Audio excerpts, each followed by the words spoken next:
Etika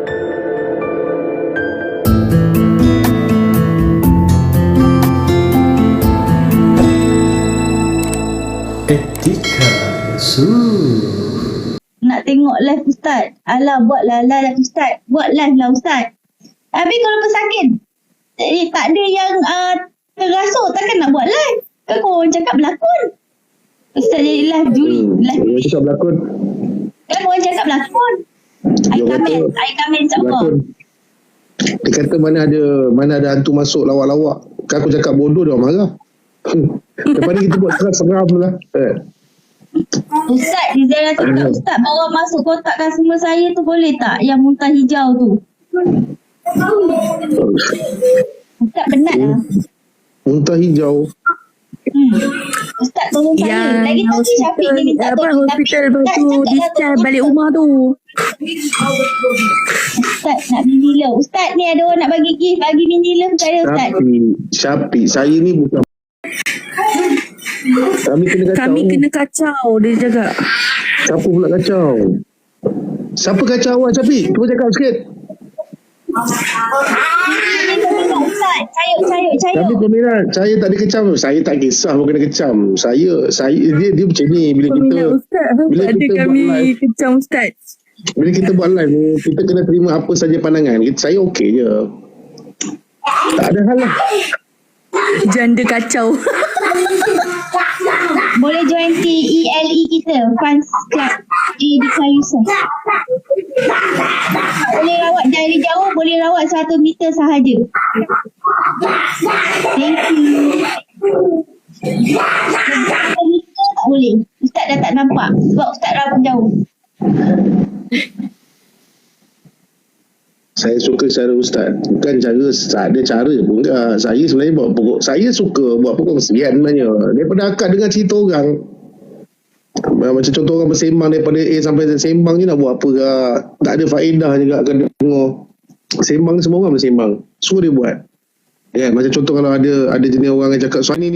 Cuba yang kecemasan tu naik kotak dia tengok. Apa yang dia boleh buat? Ya, kita tengok. Boleh tolong tak? Kenapa awak cakap lah kenapa? Saya ni tengah rawatan ni. Saya tengah stop sekejap. Dia tengah pergi mandi limau. Lagi tadi dia spam komen tapi dia tak bagi tahu sebab apa. Jangan bagi nama anak sesuka hati ya secara umum.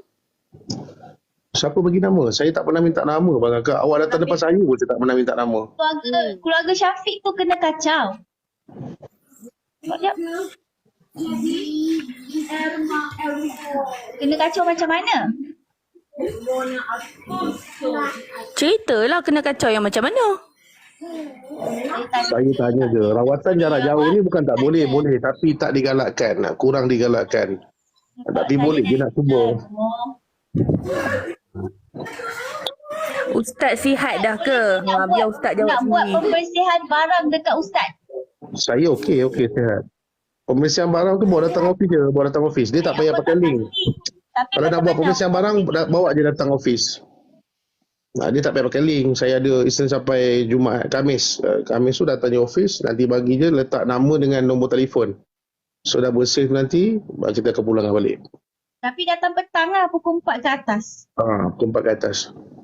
Isnin sampai Khamis. Apa ni lipas masuk bilik tapi bau lipas macam lipas yang biasa, badan dia akan panas. Apa ni? Salam, nak tanya kalau ada lipas masuk bilik tapi dia tak bau lipas ada bau ke? Ya, Saya tak kalau pernah. Ustaz nak tanya kalau ada lipas masuk bilik tapi dia tak bau lipas macam lipas yang biasa, badan akan panas. Badan dia kot akan panas. Tak tahu dah cakap lipas. Saya tak pernah bau lipas. Belum pernah lagi ada bau lipas. Saya tak pernah pula bau lipas. Saya kalau nampak lipas saya special talk je. Kencing tikus bau. Aduh, Ustaz tunang saya baru kena rasuh Pidoi. Aduh. Botak kepala orang tua ni sekarang. Cuba yang pernah kena rasuk tu pergi naik dekat Abang Samurai. Boleh tak? Dia tengah buat live tu. Cuba naik kat Samurai. Aku nak tengok daripada bawah apa dia boleh buat. Boleh tak? Aku nak tengok Samurai dia banyak-banyak tu nak buat apa. Samurai banyak-banyak ajak jumpa report polis. Apa lah.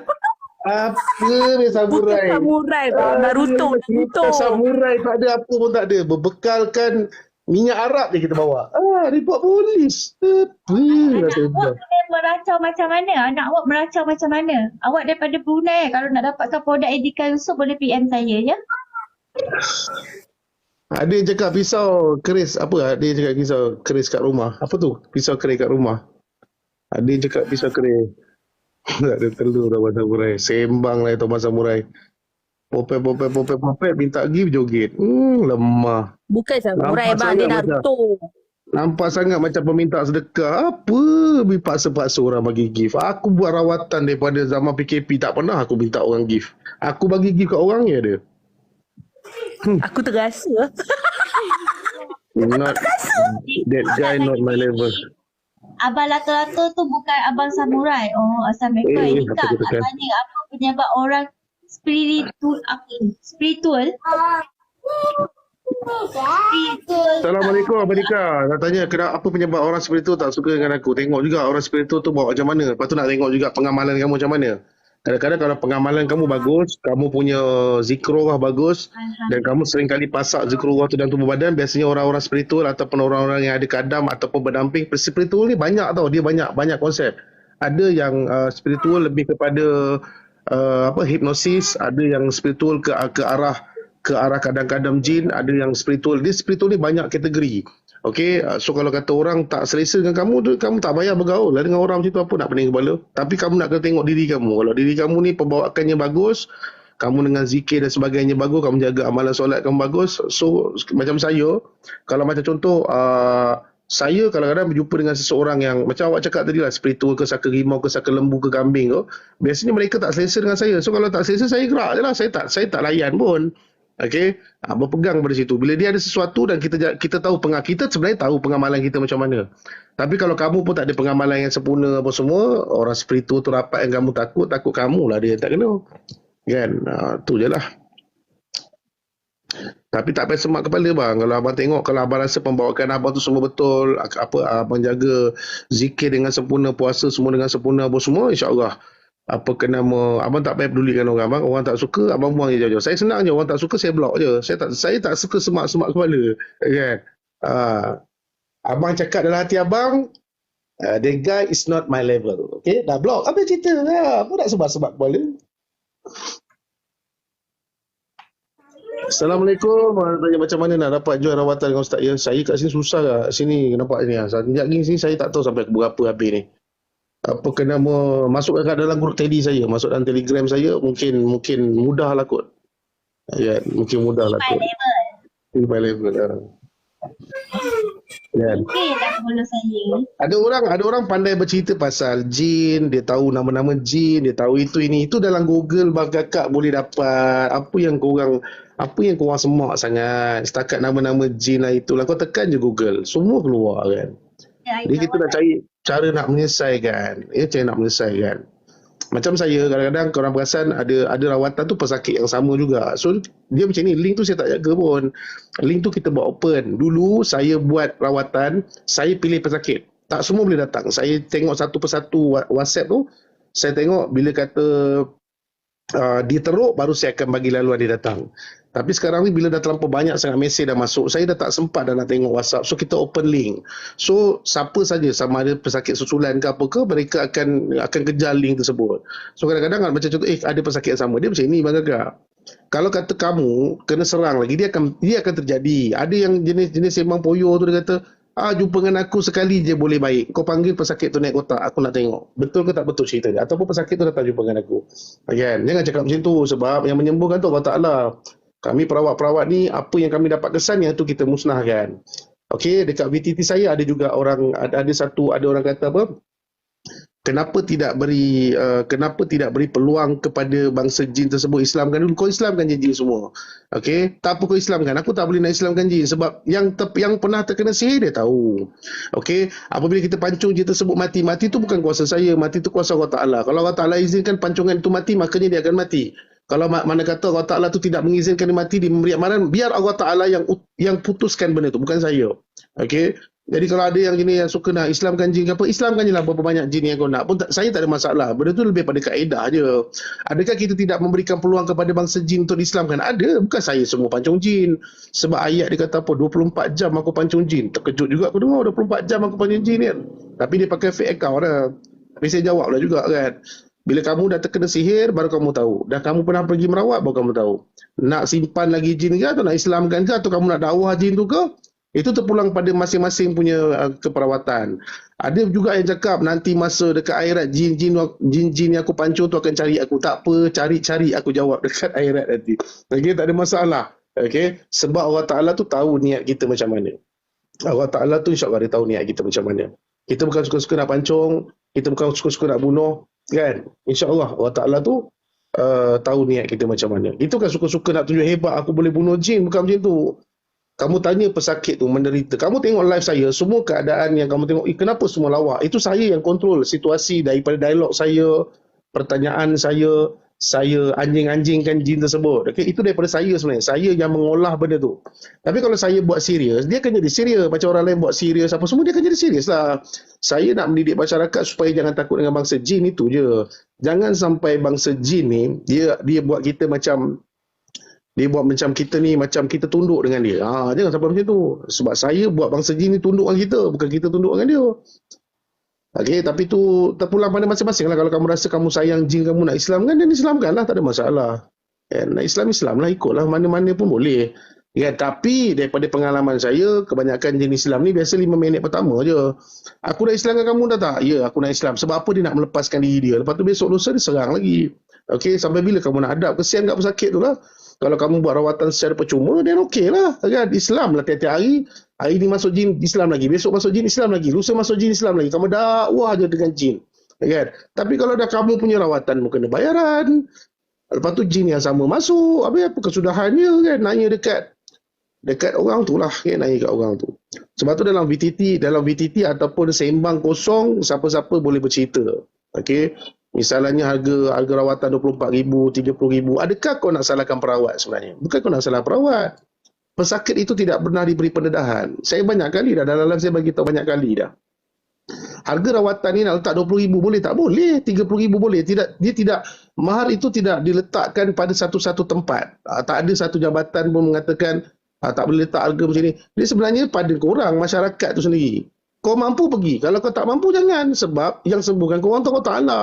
Perawat-perawat ni dia bantu apa yang patut saja. Apa yang dia dapat kesan, dia buang ke, dia bunuh ke, diselamatkan ke, dia hantar pergi Mekah ke apa. Ikut dia lah kan. Ikut pada perawat tersebut. Adakah kamu bayar RM20,000 boleh terus settle? Tak juga kan. Sebab daripada konsep psikologi, apabila kamu boleh keluarkan dana kamu sebanyak RM20,000 untuk merawat, automatik rawatan kedua kamu dia akan lebih tinggi daripada tu. Okey, itu daripada sudut psikologi dan siapa yang pernah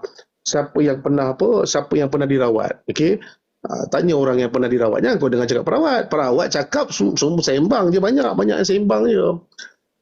Okey, kalau betul jin Islam dia tidak akan mengganggu manusia, tugas dia beribadah pada Allah saja. Ya betul, itu je, full stop. Dia tidak ada perkataan jin Islam ni masuk dalam badan nak mengaji. Jin Islam datang pada kita nak bagi tahu tarikh sekian nak jadi apa. Lebih baik kau cakap je dengan jin Islam tu, aku mati bila. Sekurang-kurangnya proses aku nak sampai tahap waktu kematian aku dah bersiap sedia. Okey, benda ni lebih pada konsep tilik-tilikan. Saya benda-benda ni kalau dikumpulkan, kalau dia bukan ni lah macam mana. Dia tak boleh nak cakap lebih-lebih tau. Sebab benda ni benda yang ramai orang tak faham. Macam mana dengan orang boleh berfikir macam kena percaya ni tarikh-tarikh yang jin tu bagi boleh dipercayai kan, macam saya pun tak tahu macam mana nak cakap kan. Tapi pada hakikatnya benda tu ramai juga. Allah Ta'ala Maha berkuasa, bukan masalah tak berkuasa ke berkuasa, masalah jin yang bercakap tu pasal apa dia duduk dalam badan manusia. Dia tak boleh duduk dalam badan manusia. Okey, jin Islam dia takkan boleh duduk dalam badan manusia. Rijalul gaib lagi kelakar. Rijalul gaib masuk dalam badan manusia, tak guna dia jadi rijalul gaib. Lebih baik dia gaib tu daripada alam ni kan. Okey, tugas rijalul gaib tu dijadikan oleh Allah Ta'ala ni bukan duduk dalam badan manusia. Bukan suruh dia duduk dalam manusia untuk menyampaikan agama. Okey, agama kita tu dah komplit dah. Dah komplit. Nabi Muhammad SAW dia dah bawa benda tu dah komplit habis dah kan. Tak perlu kita nak cari rejul gaib masuk dalam badan, tolong ajar cucu cicit aku yang tak faham ni apa semua. Yang tak faham tu kau sebenarnya. Okey. So kalau kata macam contoh orang suka nak bersembang sangat pasal-pasal alam gaib, cuba kamu suruh dia pergi belajar Al-Quran, belajar benda-benda yang penting dululah. Okay? Benda-benda yang penting. Kadang-kadang saya tengok ada makcik-makcik tu dalam live, suara pun macam lidah pun dah ke dalam nak cerita pasal dulu.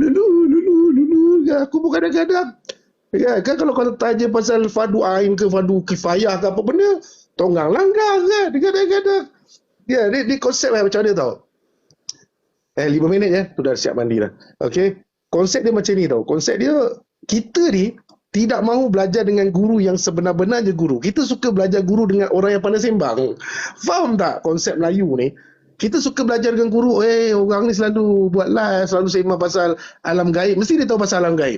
Tetapi kita tak nak belajar dengan guru yang betul-betul guru yang faham tentang Al-Quran, tentang hadis. Orang suka dengar, okey korang buka lah kitab Al-Syaf, Al-Syur, Al-Sik. Korang kau pun ada kot kitab tu. Kau kalau tanya dengan orang yang pandai, ataupun dia memang belajar kitab tu, nama-nama kitab tu tak wujud pun. Aku pun boleh main belasah. Saya mengikut kitab ni, contoh macam tu lah. Okay, orang itu masalah orang Melayu ni senang kena scam. Kena scam tu terlampau mudah. Jadi macam contoh bila saya bagi perkongsian, saya bukan nak jatuhkan orang ni ke jatuhkan orang ni. Saya sendiri pun kadang-kadang dia orang live pun dia orang ada blame saya juga, dinding kuning kan. Saya pun tak tahulah kalau mak bapak dia orang tolong bagi duit untuk cat dinding kuning. Macam ni kita nak tiap-tiap hari tukar colour dinding kan.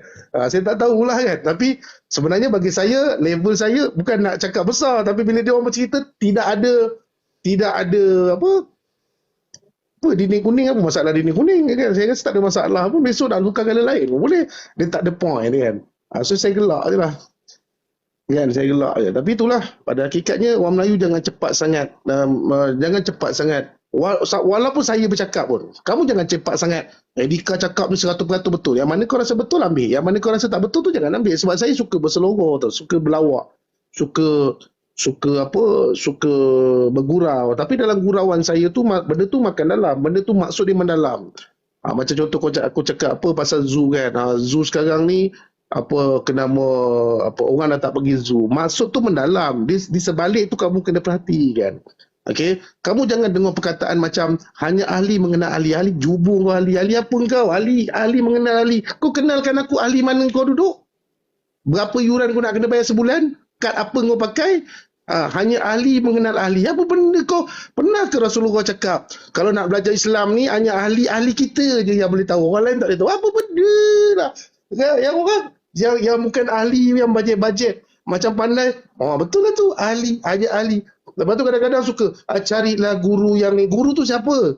Kau bagi tahulah orang guru siapa nak jumpa. Kadang-kadang orang tak tahu kan. So ini ayat-ayat mati lah. Macam contoh di banyak yang sekarang ni jadi macam benda-benda yang direka-reka, nampak macam syok sendiri pun ada. Macam Rijal Ghaib. Satu benda yang paling kelakar Rijal Ghaib, sedangkan dalam Al-Quran tu bagi tahu Rijal Ghaib ini macam mana pula Rijal Ghaib boleh masuk dalam badan. Aku pun kadang-kadang gaduh kepala juga. Saya suka dengar pencerahan. Sebab pandangan dengan benda yang termaktub dalam Al-Quran tidak boleh direka-reka. Pandangan itu semua orang boleh buat pandangan. Tetapi apa yang Allah Ta'ala dah bagi tahu, apa yang telah termaktub dalam Al-Quran, kamu tidak boleh mereka-reka. Okey, kamu tidak boleh nak mereka-reka benda tu. Benda tu bahayalah kan. Tiba-tiba kalau macam contoh wali-wali Allah dah duduk dalam badan, kita tak payah solat dah. Sebab confirm dah kita masuk syurga. Wali-wali ni mesti dia tarik masuk syurga. Okey, itu yang kadang-kadang kita jadi seram, takut kan. Dia jadi macam tu tau. Kau tak percaya cakap aku, cuba kau tengok live sampai ke subuh. Dia bercerita pasal alam gaib. Tak pergi mana pun, dia duduk situ sampai matahari dah naik pun kat situ juga. Ni bukan nak fitnah, kau duduk tengok lah. Okey, itu satu. Lepas tu macam contoh orang yang mengiyakan pasal saka-saka dan kadam dalam badan. Dia ibarat dia macam ni tau. Ibarat dia macam ni. Kadam dan saka ini diambil untuk tujuan apa? Orang-orang dulu-dulu ni ambil kadam dan saka ini untuk tujuan apa? Leluhur cerita lain. Leluhur ni cerita orang yang dah mati. Dan konon-kononnya mereka hadir balik dekat alam dunia ni membantu kita. Contoh dia ni mungkin wali-wali Allah ke apa benda ke. Contoh dia manusia, dia wali-wali, kemudian dia datang balik. Dia datang konon-konon dia dah mati. Tetapi dalam Al-Quran kata bila mati tu dah terputus segala-galanya. Pasal apa wali? Pasal apa tok kau nak datang? Lagi Nabi Muhammad pun tak datang dekat kita contoh. Dia dah meninggal dunia, dia dah terputus segala-galanya. Tapi orang jadi macam aku tak nak dengar hadis, aku tak nak dengar Al-Quran. Aku lebih suka dengan panggung wayang macam ni. Okey, saya balik pada saka dengan berbalik-balik pada saka dengan saka keturunan ni. Saka keturunan ni kenapa orang dulu ambil? Saka keturunan ni dia ibarat bodyguard. Okey, dia ni ibarat bodyguard. Bodyguard ni macam mana? Macam contoh kita manusia, kita perlukan bodyguard kiri dan kanan, jadi apa-apa yang ni akan maintain kita dan mereka ni akan ke depan untuk protect kita lah misalnya. Tetapi apa yang jadi sekarang ni dekat masyarakat yang terkena sihir ni, bodyguard tu kata apa, dah tua, dah tak boleh nak tolong. Faham tak benda ni? Benda tu penyamaran je yang korang rasa macam dia ni betul-betul bantu aku, betul-betul tolong aku, benda ni betul-betul wali Allah. Kau faham tak konsep saka dengan yang nyata dekat dunia? Dia bodyguard. Lepas tu, kebanyakan orang yang kena saka ni lah, orang yang paling ramai sekali kena sihir. Habis bodyguard kau, rimau-rimau kau yang taring sampai ke kuku tu, nak buat apa? Apa yang dia buat? Apa yang dia jaga? Okey. Perhatikan betul-betul dialog-dialog antara manusia dengan bangsa jin ni tadi. Perhatikan betul-betul. Kamu ni leluhur yang baik. Alhamdulillah. Kamu ni daripada ahli-ahli yang soleh. Pertama, dia tahu macam mana dia tu soleh tak soleh. Sedangkan bangsa jin ni penuh penipuan. Untuk dia melarikan diri, dia pasti akan cakap dia soleh. Kalau macam contoh aku, pedang dah letak atas kepala. Awak ni soleh ke tak soleh? Aku mesti cakap aku soleh walaupun tak soleh. Umpamanya macam tu. Bangsa jin ni kalau dia tahu orang yang boleh menghancurkan dia akan ketakutan. Itu betul-betul pertama. Kamu nak tahu dia soleh tak soleh macam mana? Kamu suruh dia lah baca Quran, apa ayat-ayat surah. Kalau betul kamu jin yang soleh, tolong baca Al-Baqarah, aku nak dengar. Dengarlah dia baca. Faham tak? Kamu ambil ayat, dia tak hafal, dia orang-orang soleh. Misalnya, itu cara kita nak trace sama ada betul-betul dia ni soleh ke tak. Faham tak? Senang je. Tak susah pun kau nak tahu dia Islam ke tak. Ini wali-wali Allah masuk dalam badan ini. Kalau betul dia wali Allah, kau suruh dia baca surah Al-Baqarah sampai habis. Kau suruh dia baca surah Al-Baqarah tu sampai habis. Jangan kau suruh dia baca 3 kul. Sebab apa tak boleh baca 3 kul? Sebab tuan badan pun boleh baca 3 kul. Konsep dia tu, kau kena trace sama ada yang berada di situ adalah tuan badan ataupun yang berada di situ adalah bangsa leluhur tersebut. Misalnya, ada angka-angka ataupun macam contoh dia orang, ni korang tanya aku bukan nak jawab soalan ni pasal 13 hari bulan ni. Pertama, kemungkinan besar tuan punya badan dia dah terbaca artikel-artikel tersebut, makanya apabila dia dikerasukan, dia menggunakan artikel-artikel tersebut untuk menipu perawat tersebut. Faham tak? Artikel-artikel ni mungkin dia baca, ada ustaz bagi tahu pasal berapa Mei ni. Dia dah terbaca, pesakit dah terbaca, kamu kena faham konsep tau. Bila bangsa jin tu ada dalam badan, apa yang tuan badan ni tengok, bangsa jin juga dapat tahu. Faham tak?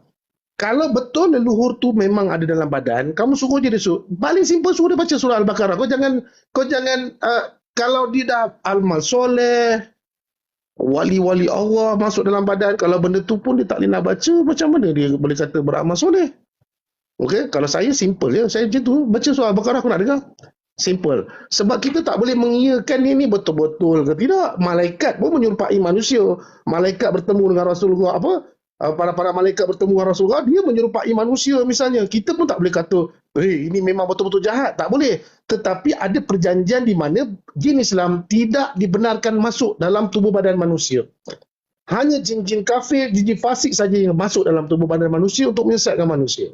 Jin Islam tidak akan masuk dalam badan manusia untuk mengajar agama dan sebagainya. Tidak akan, sebab Nabi Muhammad SAW dah komplit dah.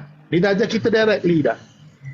Okey, pasal tu saya senang. Saya dah, tugas saya sebagai hamba Allah Ta'ala, hamba Allah, saya sampaikan. Untuk kamu percaya ataupun tidak, kalau kamu still nak percaya dengan leluhur kamu boleh membantu, dipersilakan. Okey, dipersilakan, tak ada masalah. Okey, sebab benda ni benda yang bagi saya bahaya. Bagi saya lah, tapi kalau bagi korang tak bahaya, then go ahead, carilah kau punya leluhur ke apa benda. Semua kita ni ada leluhur. Semua kita ni, saya, Bella, Luna, Zara, leluhur zaman-zaman dulu daripada Nabi Adam nak sampai ke kita ni, akan ada orang-orang yang soleh. Mesti akan ada orang-orang yang soleh.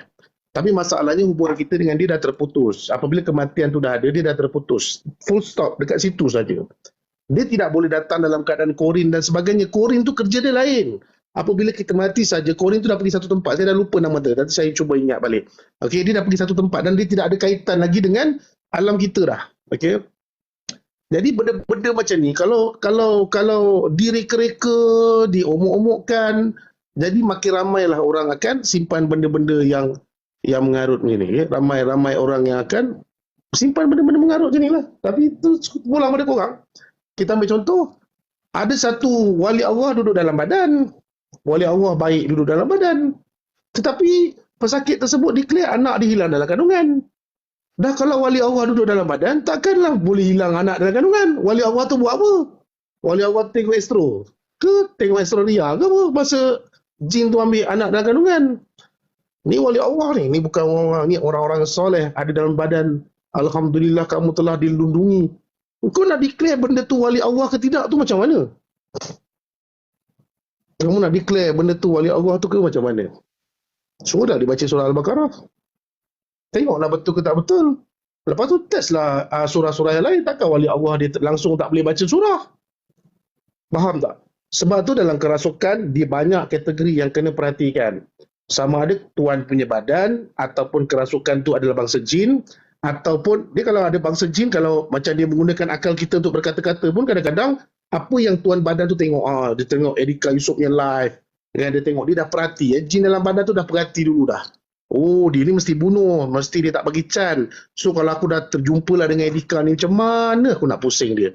Aku kena buat macam suara kartun-kartun biar nampak macam Erika ni mungkin akan jadi macam simpati dengan aku. So bangsa jin ni dah tahu dah nak kena jumpa dengan aku ni. Okay, dia dah tahu dah, ini mampus aku ni. So dia sebelum datang jumpa kita, dia dah plan. Kadang-kadang dia dah survey, dia dah masuk jumpa apa, dia dah sampai dekat saya, dia survey apa saya buat, dia dah survey siap dah. Sebelum dia berhadapan dengan kita. Okey, itu sekadar sikitlah perkongsian yang saya bagi. Tapi selebihnya tu terpulang. Sebab apa? Pandangan tu banyak. Pandangan ni banyak. Tapi wah imam macam mana pandangan pun jangan sampai kita terkeluar daripada landasan yang sepatutnya. Okey, jangan sampai apa kita tunduk pada bangsa jin. Sebab bangsa jin ni nak satu je. Dia nak kita semua tunduk pada dia. Sekarang ni apa jadi? Bila kamu mengagung-agungkan leluhur kamu dah tunduk dengan bangsa jin. Leluhur apa? Saka tu apa? Leluhur tu semua bangsa jin magagak. Bila kamu dah tunduk dengan dia, kamu ikut, kena jamu dia, kena bagi makan apa, makna kata kamu dah tunduk dengan dia. Jadi dia memang suka. Sebab apa dia suka? Sebab bangsa jin ni memang tidak akan sujud pada Nabi Adam. Okay? Bila tak sujud daripada Nabi Adam, jadi dia akan buat kita pun sama lah. Ya, dia pun tak nak. Kita kena sujud dengan dia lah. Kena, bila bulan mengambang nak kena bagi makan, bila ni nak kena hantar dekat laut. Okay? Ini ibadat-ibadat ataupun ibadah-ibadah yang bukan dilakukan oleh Islam. Ibadah-ibadah yang macam pergi jamu kat laut ni siapa yang buat? Agama mana yang buat? Okey, kita tak nak sebut agama mana, tetapi yang tu dah lari daripada ajaran Islam. Ajaran Islam tak ada buat macam tu. Okey, tapi disebabkan kita terpaksa akur dengan janji-janji mereka, makanya kita kena buatlah, kena hantar kelapa, bagi jalan atas laut. Okey. Kalau jenis saka laut, kalau jenis saka darat nak kena macam ni, kena cari pokok besar, kena jamukan dia. Okey. Proses jamu tersebut, jamu ni sebenarnya agama apa yang buat? Saya tanya dengan kamu, jamu ni agama apa yang buat? Kamu pergi dekat pokok-pokok besar, kamu tengok dekat bawah tu, agama apa yang buat? Letak pulut, letak apa tu yang warna-warni tu, letak buah apple, letak buah ni. Itu dipanggil konsep jamu. Tetapi kenapa yang Islam pun pergi buat juga? Yang Islam ni duk ikut ni pasal apa? Kamu kita tengok, itu konsep sama, cuma beza dia kita tak letak dia punya ni apa semua, kan? Okey, lepas tu ada satu komen dekat saya punya VTT. Saya ingat nak buat VTT kes tu, di mana satu perawat ni kata dia bagi tahu dengan satu pesakit ni, dia bagi tahu jangan bawa ayat kursi kalau tak tahan. Nanti jadi masalah. Allahu Akbar. Ayat kursi ni dibaca setiap kali lepas solat. Yang dia takut sangat pesakit dibaca ayat kursi tu dah kenapa? Kamu tahu tak ayat kursi tu turun dengan 70,000 malaikat, dengan Jibril bawa ayat tu turun. Okey, bertemperan lari bangsa-bangsa jin ni semua bertemperan lari. Tu apa? Bukan tokong dia panggil apa? Berhala-berhala semua bergegar. Yang mana-mana yang apa bertarah-tarah apa? Bergegar ni, mahkota-mahkota semua jatuh ke bawah lah. Tengoklah balik sejarah. Yang perawat tu takut sangat dia baca ayat kursi tu dah kenapa? Faham tak?